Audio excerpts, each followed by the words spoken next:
Suspend হয়ে গেলেন শুভেন্দু অধিকারী, 30 দিনের জন্য বিধানসভায় সাসপেন্ড, আরো 3 বিধায়ক সাসপেন্ড। এ নিয়ে তৈরি হয়েছে রাজনৈতিক তরজা।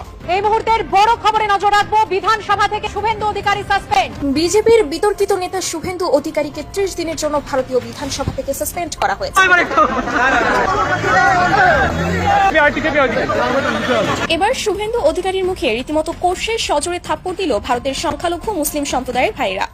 লজ্জায় মুখ লুকানোর জায়গা খুঁজে পেল না শুভেন্দু অধিকারীর মতো বিজেপির বিতর্কিত হিন্দু মুসলিম বিভেদ সৃষ্টিকারী ভণ্ড নেতা। শুভেন্দু অধিকারীকে আগে 24 ঘন্টা সময় দেওয়া হলো, শুভেন্দু অধিকারীকে ছেড়ে কথা বলা হবে না।